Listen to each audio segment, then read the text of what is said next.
We have a whole nation of people that can read but don't necessarily understand. And if you want proof for that, just look at any comments on social media about statements that you just read, and if you understood them, just read down what people have to say, and you'll realize how illiterate our culture is. He said that he read history. He read Will Durant's Story of Civilization, a multi-volume history of the world. He read H.G. Wells' Outline of History. He read Herodotus. He read Arnold Toynbee. And there was a brilliant library that he said would have been the envy of colleges and universities that had been donated to the prison. You can see the divine hand in the education of this man. He said he read philosophy. If you go to Alcatraz and visit Alcatraz, they have a little prison library in there. It's not, the books aren't there anymore, but on the wall it says the inmates were particularly interested in philosophy and would check out Kant and other philosophers. He said he read Kant, Schopenhauer, Nietzsche. He was particularly struck by Spinoza. And one of the things that he said, that he felt that Western civilization had ended up in a cul-de-sac. And I don't think it could be summed up any better than that, the crises of Western civilization. But he was once asked, he also got into African American history. He read W.E.B. Du Bois. And he read his about the soul of black folks, and also read Carter Woodson's Negro History. He read a 3-volume book on race and sex and race. He also said that he read Mendel's book on genetics several times, particularly passages from it. And he said the book made clear to him that you could not get a black man from a white man, but you could get a white man from a black man, which substantiated his belief that the first human beings were dark, which according to our tradition, Adam, Udmat al-Ard, Adam is tawny, it means dark, and Hawa means black. So it wouldn't be at all inconsistent with our understanding of the first people, and we now know that they were probably from South Africa. So we're all Africans, right? Tell that to the crackers.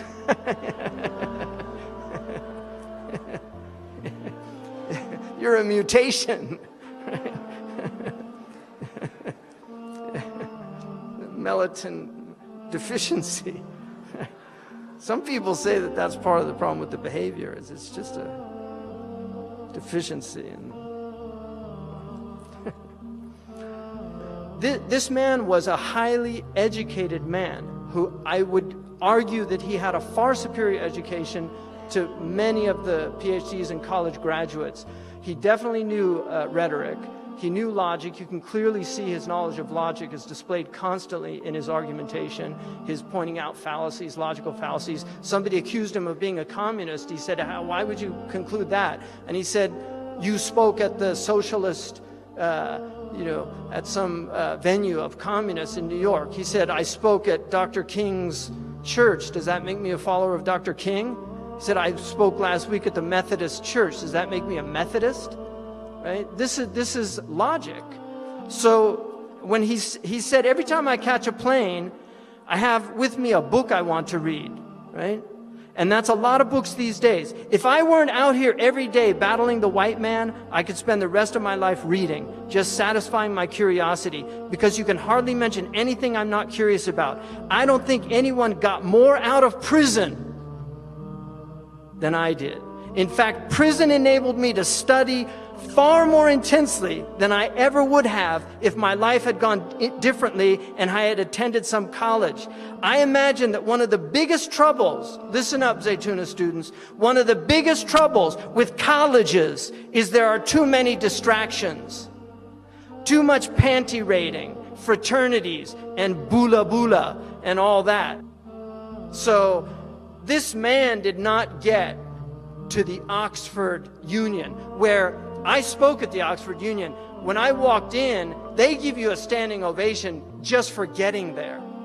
You don't even have to give a talk after that. You just wave or something. Just because you're at the Union, they consider it so prestigious. I mean, this is typical Anglo-Saxon pride. They consider it so prestigious that you've been invited there that you get a standing ovation just for walking in, right? So he was there December 3rd, 1963, a beautiful speech that he gave on extremism. He went toe-to-toe with professors from Oxford. The ovations in that speech were immense. His diction was impeccable. His elocution is beautiful. He did not speak slang. If he spoke slang, it was for rhetorical effect, which is actually a trope in rhetoric, is to use "we was robbed." That's a rhetorical trope that can be used. So Malcolm knew rhetoric, and he used it to great effectiveness. He was an extraordinary orator, but he was an educated mind, and this is what has to be understood. This man struggled with great difficulty to educate himself, and he spent years, he would read till 3 in the morning in prison. He would read with the light of the hall.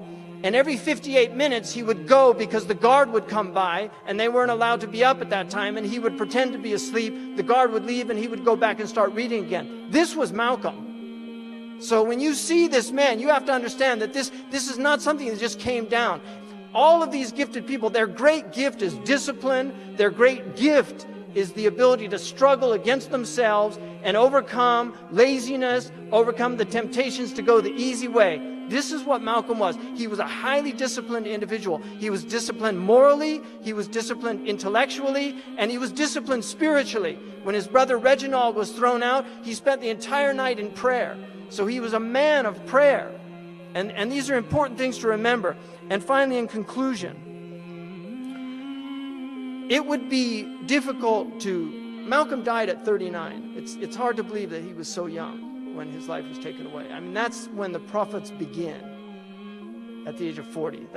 That's when the intellect really begins to mature, and it reaches its real height, during those years. So we don't know what would have happened, and I'm not going to speculate. But one of the last speeches that he gave, and he stopped using black nationalism in that last period because he was struggling with trying to grapple with what the real problem was. And he recognized that there were whites in Algeria that he met, Berbers that are white, that he met, that said they didn't resonate with that word, black nationalism. So he was struggling in himself to find something. But he was asked 1 month before he was killed, "What do you think is responsible for race prejudice in the U.S.?" And Malcolm said, "Ignorance and greed, and a skillfully designed program of miseducation that goes right along with the American system of exploitation and oppression. So it takes education to eliminate it. And just because you have colleges and universities does not mean you have education. The colleges and universities in the American educational system are skillfully used to miseducate." I couldn't put it better. Would you mind telling me what your father's last name was? My father didn't know his last name. My father got his last name from his grandfather, and his grandfather got it from his grandfather, who got it from the slave master.